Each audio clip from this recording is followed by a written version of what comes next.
et messieurs les jurés, cher public, je suis outré par ce que la défense vous a dit.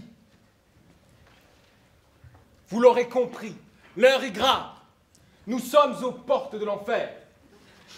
Et si par là, certains d'entre vous croient encore que je vais venir vous parler de la guerre, c'est que ceux-là n'ont pas encore compris qui était Lucifer et ce qu'il fallait faire taire.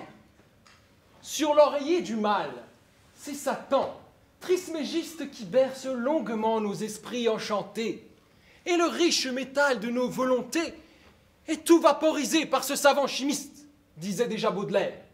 Et voyez, qui ce dernier a choisi pour l'incarner au sein même de la ville de Genève, parmi ceux qu'ils osent encore appeler notre humanité. Mesdames, mesdemoiselles, messieurs, revenons à la raison et osons dire non à la destruction. Permettez-moi, je vous en supplie, de vous mettre en garde contre ce qui fait les attraits des êtres vils que nous devons condamner aujourd'hui. Car oui, il faudrait être atteint d'une cécité aiguë, ainsi que d'une surdité des plus graves, pour ne pas se rendre compte du charme dont le malin a usé pour vous ravir vos armes, et voir leur talent, leur beauté. Aux mots suaves qu'ils sauront vous glisser à l'oreille, dites non. Aux douces caresses qu'ils sauront prodiguer à vos cœurs, dites non. Je vous en conjure, car nous sommes aux portes de l'enfer. Mais ne vous inquiétez pas, je ne vous laisse pas seul face à ces êtres-là. Voici pour commencer les premiers éléments dont j'espère vous vous rappellerez. Lorsque ce dernier viendra tenter encore une fois de venir brouiller vos esprits avec cette considération chimérique qu'est la vérité.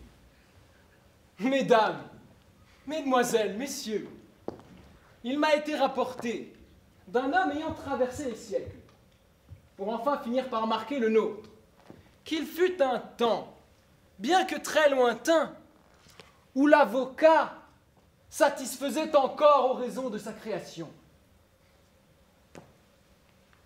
Aux côtés des êtres écrasés par notre société, l'avocat était grand.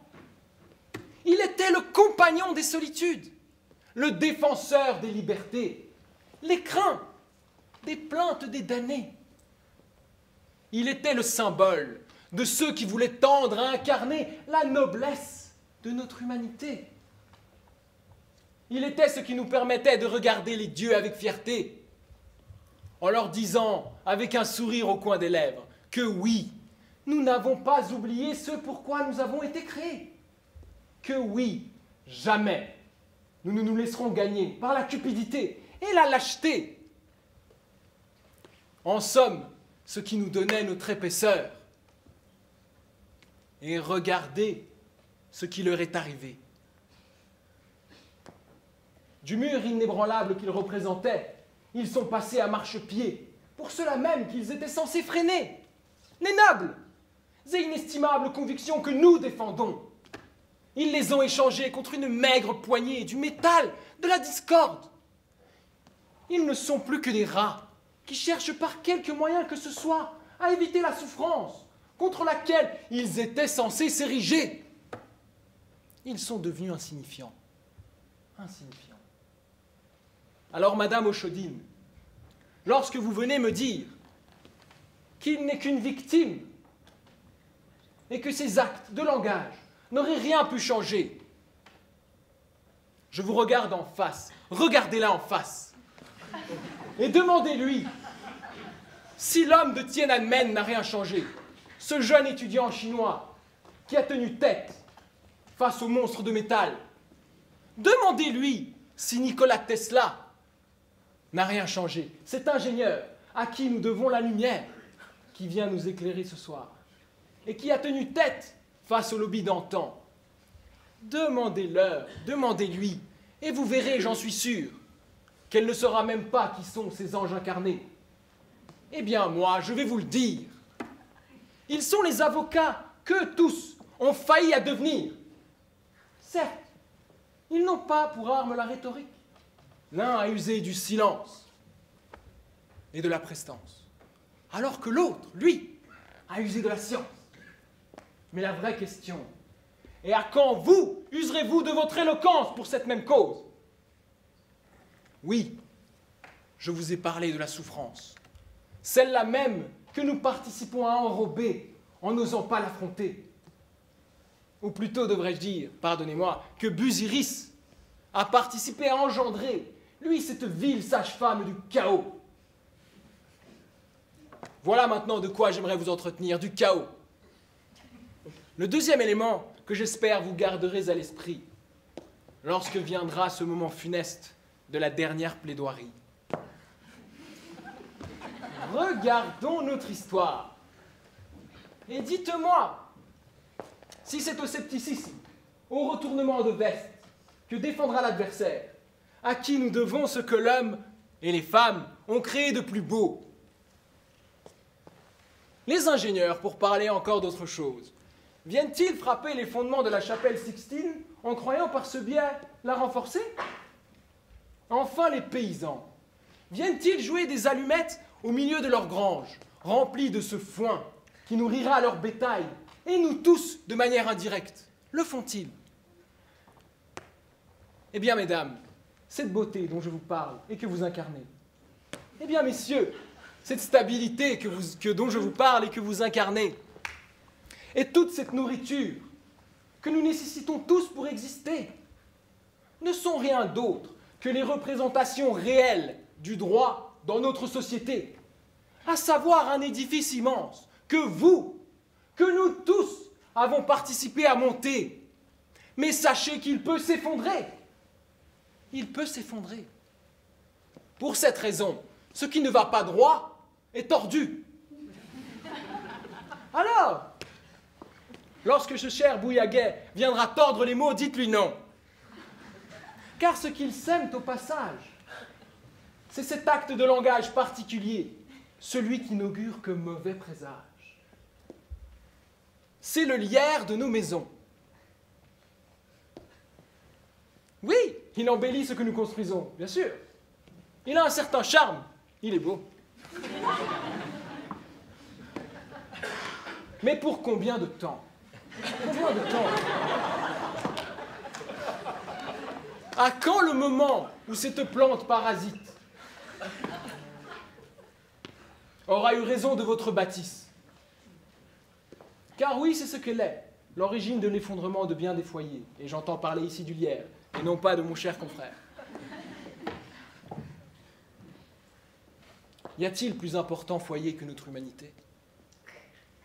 Notre humanité, si vous voulez la sauver, condamnez Busiris, condamnez le sophiste, condamnez Pyrrhon, dont on nous a parlé, car ce n'est pas eux qu'il faut écouter, mais bien autre chose. Mais bien autre chose. Ainsi, permettez-moi de m'adresser une dernière fois à ceux qui ont encore la foi. Permettez-moi de m'adresser à ceux que j'ai déjà cités, les vraies victimes de notre société, celles que le malin a choisi de damner et que la défense ce soir a décidé de souiller en venant plier devant Hector. Je pense aussi à ceux qui sont dans les limbes de la réflexion et qui ne savent pas encore vers qui se tourner. Et je pense à vous tous, ceux qui ont encore de la dignité, celle-là même que je vois resplendir dans vos yeux avisés. À cela, je dirais qu'ils n'oublient pas que le monde est né stoïque et qu'il mourra Épicure. Fluctuat nec mergitur. Il est frappé par les flots et ne sombre pas. Voilà ce que le stoïcien retiendra. Pour cette raison, ne succombez pas à leurs plaisirs poisseux. Ne succombez pas à leur cupidité de miséreux. Ne succombez pas à la lâcheté de ces guerriers. Car, mesdames, mesdemoiselles, messieurs, si c'est Busiris que nous jugeons ce soir, c'est vous tous, vos pères, vos mères, vos frères, vos sœurs, ainsi que vos enfants, que jugera l'histoire.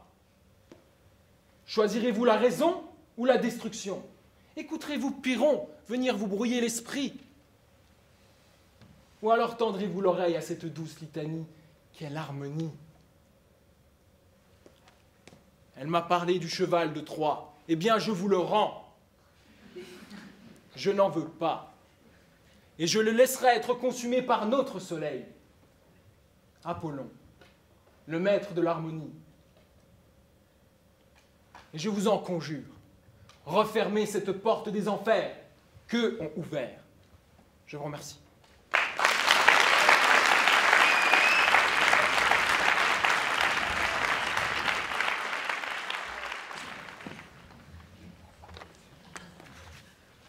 Je vous prie avant toute chose d'excuser ma tenue. Il semblerait que la collerette n'ait pas supporté l'éclat des précédents plaideurs. Ils ne tiennent plus en place. Madame la Présidente, Mesdames, Messieurs les jurés, Monsieur le Procureur. Avant toute chose, il est de mon devoir, Monsieur le Procureur, de vous féliciter pour votre plaidoirie. Et Madame la Présidente, Mesdames, Messieurs les jurés, de vous remercier de l'attention, à cette heure si tardive, qui m'est accordée. Il me semble d'autant plus à propos de vous remercier que si l'on en croit la plaidoirie de Monsieur le Procureur, la simple contradiction peut mener au bagne. Et qu'après tout, je ne suis que le contradicteur de vos propos, Monsieur le Procureur. J'apprécie donc qu'on me laisse parler avant de me bâillonner. En intentant un procès pour haute trahison à mon client, Bousiris, l'un de nos confrères, vous nous faites comprendre que vous préférez les juristes derrière les barreaux qu'à la barre. Imaginez donc la difficulté de la tâche qui m'est confiée. Mon devoir moral me pousse à vous prouver que vous avez tort, tandis que mon amour de la liberté me pousse à me taire. Vous avez tenté de nous démontrer, du moins je crois, que l'accusé avait fait preuve de malice, qu'il avait utilisé le droit à ses fins, et qu'en tant que tel, tout avocat faisait de même. À la fin de votre réquisitoire, hormis un jugement historique dont nous laisserons l'histoire décider, vous demandez, il me semble, son enfermement. Vous le menacez alors que c'est un prince de Troie qui l'a forcé à modifier son raisonnement. Il s'agit là d'une ruse bien maligne. Même les Grecs n'oseraient jamais pareille infamie. Vous n'avez toutefois pas insisté sur la candeur absolue de mon client et l'instrument qu'il s'est trouvé être. Bousiris est apparu à la demande des autorités, dont vous dépendez. Il fut présenté comme neutre, comme un témoin impartial, et surtout comme un expert du droit des gens. Vous attaquez là un honnête homme qui, pressé par un prince, propose une interprétation alternative à sa consultation, juste pour éviter la prison. Juriste, il a présenté 2 opinions déductibles des circonstances. En d'autres termes, il a rempli son devoir de juriste. Et vous souhaitez le punir pour cela? C'est pourquoi nous sommes aujourd'hui réunis devant un panel de juristes, à quelques exceptions près, un accusé juriste, qui n'est pas ici présent, un accusateur juriste et un défenseur juriste. Vous dressez le droit contre le droit. Vous semblez concevoir le droit comme un outil objectif, dont on ne peut tirer qu'une seule vérité, la vérité. Vous condamnez le pluralisme des interprétations juridiques et oubliez la moralité du droit, 2 idées qui sous-tendent le raisonnement de mon client. Ma tâche est de démontrer que vous avez tort. Pour cela, je vous démontrerai d'abord que le droit n'est pas univoque et qu'il doit soutenir une moralité. Premièrement, parlons du processus juridique. Comment le juge, comment vous, Madame la Présidente, Mesdames, Messieurs les jurés, arrivez-vous à une décision? Eh bien, ce n'est pas si simple. En vous basant sur les faits à votre disposition, vous cherchez à savoir si les conditions légales, exprimées par des mots, sont remplies pour que la loi déploie sa conséquence. Mais la loi, par nature, est générale et abstraite. Elle ne règle pas toutes les situations de manière mécanique. Il faut donc apprécier les termes juridiques, utilisés par le législateur à travers l'interprétation. Vous devrez éviter le piège des mots polysémiques. Les jumelles sont interdites. Interdit-on la paire de jeunes filles ou la paire de lunettes? Vous devrez aussi préciser les expressions trop vagues. Il est interdit de tuer sans raison valable. A-t-on le droit de tuer l'homme adultère? A-t-on le droit de tuer son ennemi en guerre? A-t-on le droit de tuer en légitime défense? A-t-on le droit d'enfermer son contradicteur rationnel? Vous êtes là face à la problématique de la volonté du législateur. Qu'a voulu ce mystérieux personnage, figure quasi divine aux yeux du juriste, qu'il vous incombe de faire parler? Malheureusement, une fois la loi clarifiée, vous n'êtes pas au bout de vos peines. Il vous faudra comprendre ce qu'il s'est passé, voir ce que les faits vous disent. Oui, monsieur le procureur, laissez-moi le dire, avant de me mettre au banc de la société juridique. Vous devrez interpréter les faits pour comprendre si le cas d'espèce contient, au sens de mon exemple précédent, une raison valable. L'imaginaire meurtrier a-t-il tué pour protéger sa vie ou par pure vilainie? Les faits sont à votre disposition et ils attendent votre jugement. Non, monsieur le procureur, le droit n'est pas une science empirique. Vous et moi interprétons la loi et les faits très différemment. Quelle meilleure preuve que le procès auquel nous prenons part actuellement? Vous avez tenté de nous faire croire que le processus juridique était automatique, mathématique. Mais plaider l'automatisme, c'est plaider l'inutilité de ce jury. Et je doute que monsieur le procureur ose désavouer cette honorable cour. Vous l'aurez donc compris, pour que la loi déploie sa conséquence, il faut que le juriste l'interprète selon les faits à sa disposition. L'interprétation est un phénomène éminemment humain et sujet à variation. Comment donc punir Bousiris quand celui-ci propose une consultation puis une interprétation en prenant en compte des circonstances différentes?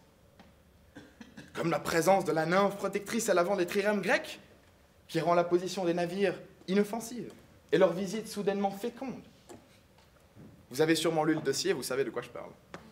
Ou la position du drapeau et son contexte, qui ne déclare plus à lui seul une guerre annihilatrice, mais se mue en salut respectueux. Cette variété doit être à tout prix conservée.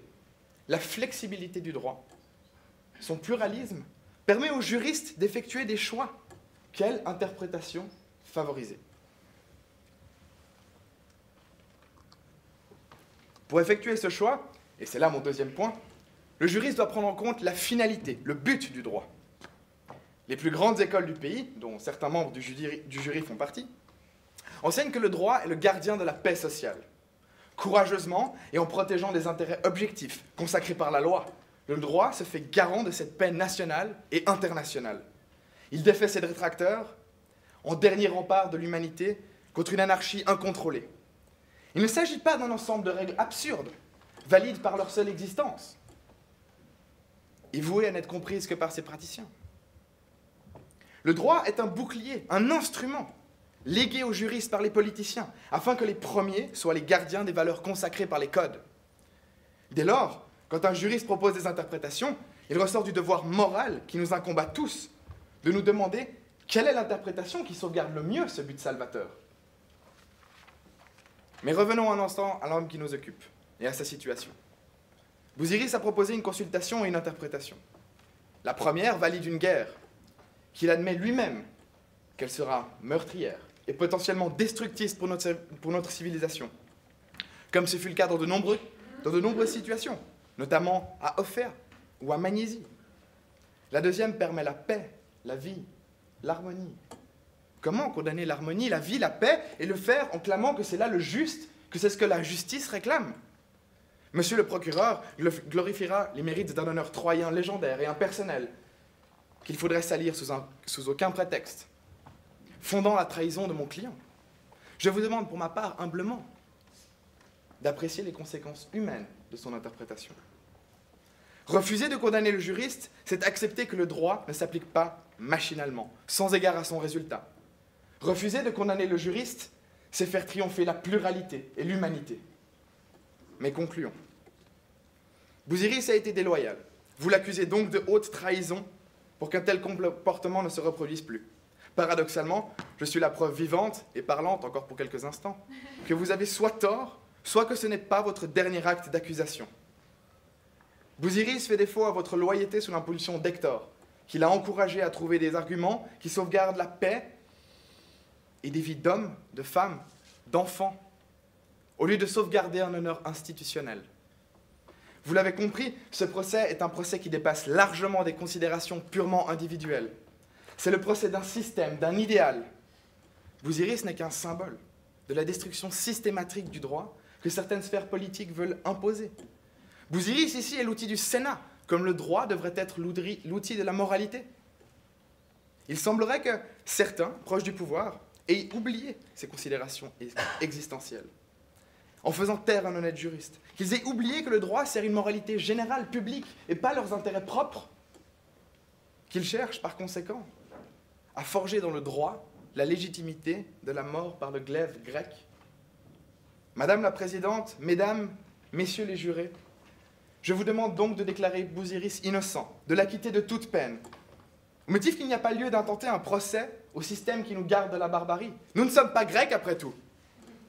Sauvegardons notre civilisation, conservons la vraie et polysémique nature du droit, que ce pauvre homme n'a fait qu'appliquer rigoureusement, comme j'ai tenté de le faire. Dans le cas inverse, j'attends à mon tour les faire. Merci.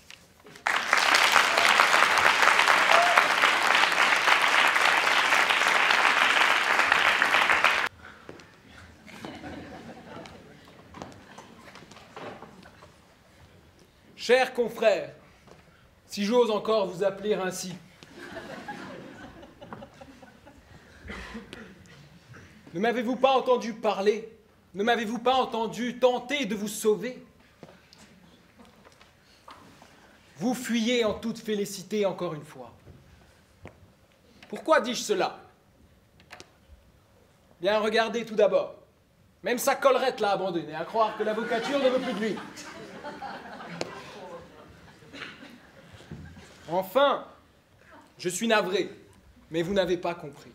Du moins mon propos.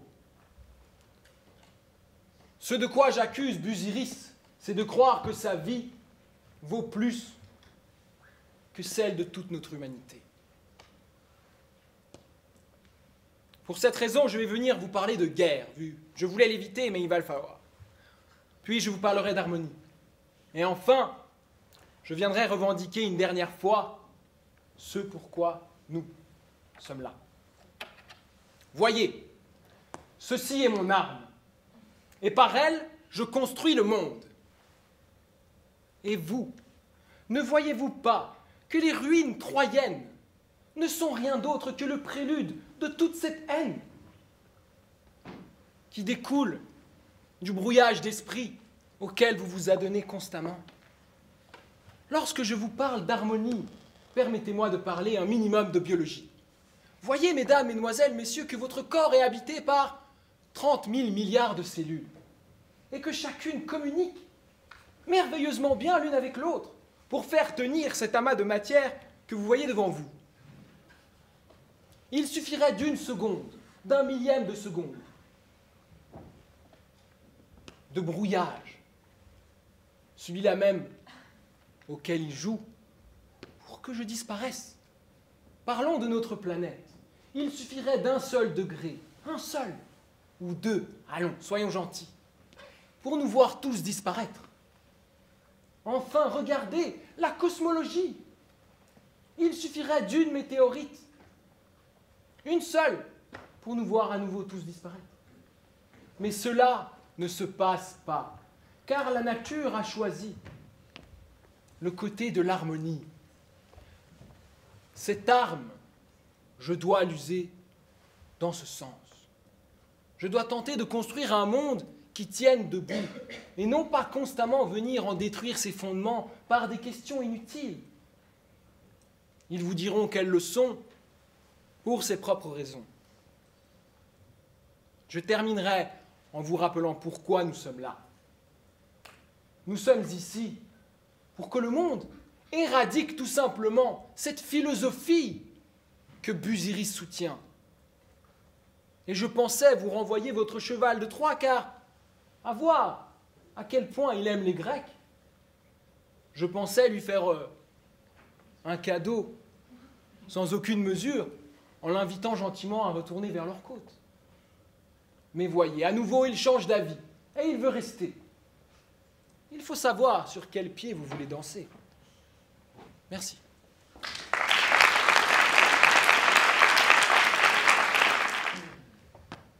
À en croire vos arguments, vous avez une conception du droit aussi antique que les faits dont nous discutons. Vous nous dites que vous pensez que Bousiris valorise sa vie plus que notre humanité. Puis vous avez parlé de cellules, de communication. On a tenté de comprendre. Vous avez aussi parlé de construire le monde avec votre stylo. Quel ciment impénétrable. Tout cela pour nous faire comprendre que le droit doit faire respecter une forme d'harmonie, que la communication entre toutes les strates de notre société, entre toutes les individualités que nous sommes, est essentielle. Vous avez mis au centre de votre réplique, monsieur le procureur, ce terme, la communication et l'harmonie. Quelle chance! C'est également les termes que j'ai utilisés. Vous avez donc valorisé, en parlant de vos cellules, le pluralisme des avis, le pluralisme des opinions. Comment donc osez-vous condamner une philosophie en entier? Comment donc osez-vous condamner la philosophie qui veut que l'on puisse interpréter les faits dans un sens comme dans l'autre? Que l'on puisse, en réalité, être soi-même le récipient de deux opinions. Et vous avez terminé en utilisant un terme radical, en disant que vous désiriez éradiquer la philosophie des sophistes. Quelle intolérance! Quel totalitarisme intellectuel! Madame la Présidente, Mesdames, Messieurs les jurés, ne vous laissez pas flouter par un discours hasardeux. Comprenez l'enjeu réel de ce procès et comprenez aujourd'hui qu'il ne s'agit pas de condamner un homme, mais qu'il s'agit de condamner une forme de société, une société juste, une société qui désire séparer le politique du judiciaire et qui désire que chacun d'entre nous puisse faire valoir son opinion, aussi absurde qu'elle soit.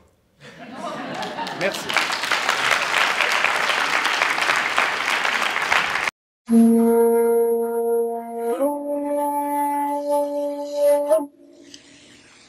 Yeah.